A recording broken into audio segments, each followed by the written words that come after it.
Selamat pagi Bapak Sunarwijaya dan teman-teman kelas akuntansi Cipagi.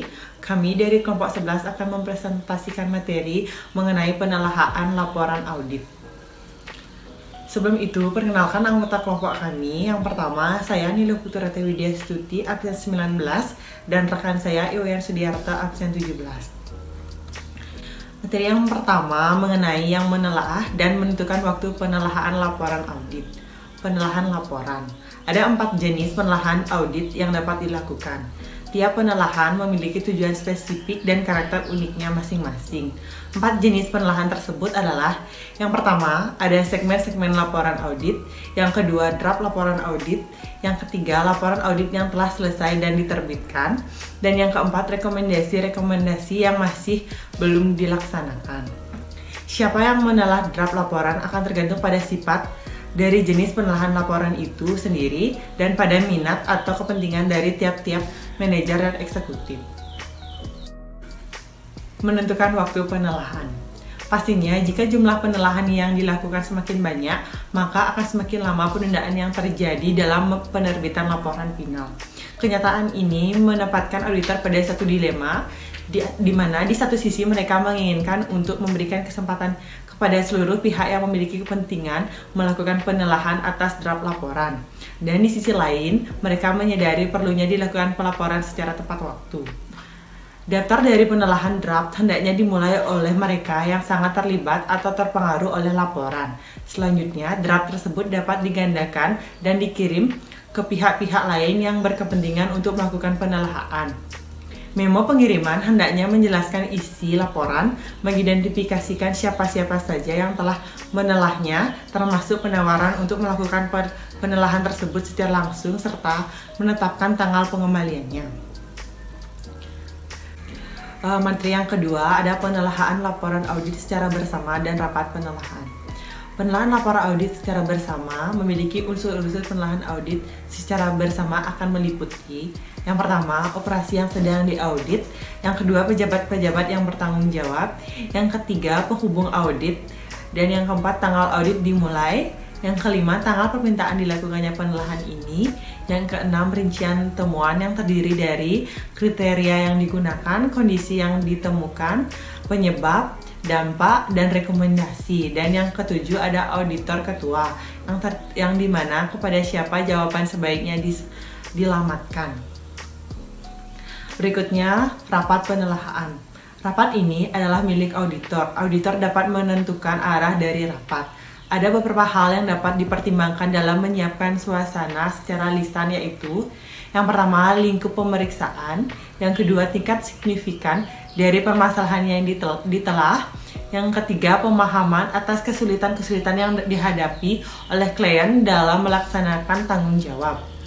Sasaran dari rapat penelaahan atas draft yaitu memberikan informasi, mendapatkan persetujuan atas fakta-fakta yang disajikan, dan menetapkan persiapan dilakukannya penerapan rekomendasi. Materi selanjutnya akan dilanjutkan oleh rekan saya. Baik, selanjutnya ada memahami penyelesaian konflik. Auditor sebaiknya melakukan persiapan secara menyeluruh untuk menghadapi kemungkinan terjadinya konflik dan perselisihan.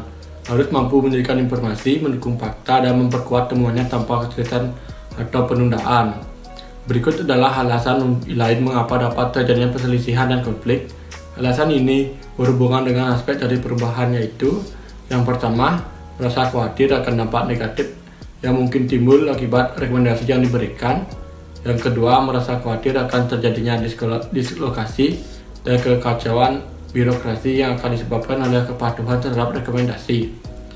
Masalah-masalah kekhawatiran dan konflik di atas dapat dinetralkan oleh komentar-komentar positif dan membangun dari auditor yang menunjukkan dengan jelas: yang pertama, hasil-hasil yang positif dan negatif yang akan diakibatkan oleh kepatuhan terhadap rekomendasi.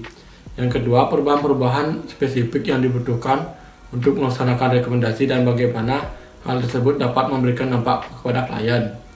Yang ketiga, bahwa rekomendasi yang diberikan adalah bersifat evolusioner, bukan revolusioner, dan bagaimana rekomendasi tersebut dapat meningkatkan operasi.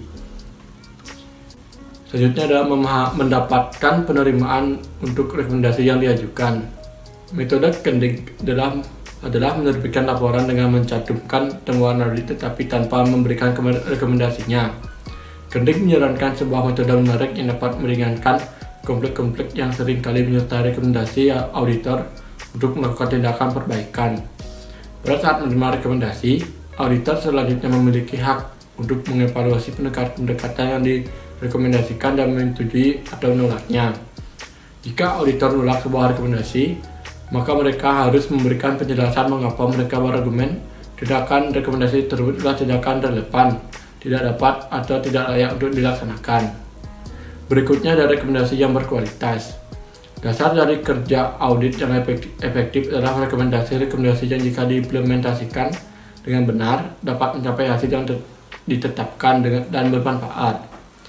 Selanjutnya ada komitmen. Auditor dan organisasi audit harus memiliki komitmen dalam mengidentifikasikan dan menghasilkan perubahan yang dibutuhkan. Selanjutnya ada sistem pengawasan dan penindaklanjutan. Organisasi audit hendaknya memiliki sebuah sistem yang menyediakan struktur dan disiplin yang dibutuhkan untuk mendorong dilakukan tindakan untuk rekomendasi audit. Selanjutnya ada perhatian khusus pada rekomendasi penting. Auditor harus memastikan bahwa rekomendasi penting telah dipertimbangkan secara wajar jika penggunaan efektif atas prinsip pertama di atas tidak diserahkan sebagaimana mestinya. Selanjutnya ada tanggapan untuk laporan audit. Aktivitas-aktivitas audit internal yang telah memiliki wewenang dalam meminta diberikannya tanggapan untuk temuan yang mereka laporkan atau untuk melakukan evaluasi atas kecukupan tindakan perbaikan berarti telah kehilangan efektivitasnya. Auditor memiliki tanggung jawab untuk mengungkapkan situasi yang terjadi dan merekonsiliasikan serangkaian tindakan tetapi bukannya serangkaian tindakan yang sesuai dengan kondisi lapangan. Aktivitas audit sebaiknya juga memiliki sebuah metode formal untuk menutup status laporan yang telah mendapat respon yang memuaskan. Metode ini dapat berupa sebuah formulir memorandum kepada eksekutif audit dengan mencantumkan tanda tangan auditor yang bersangkutan. Sekian presentasi dari kelompok kami kembalikan kepada Bapak Sunar Wijaya. Sekian dan terima kasih.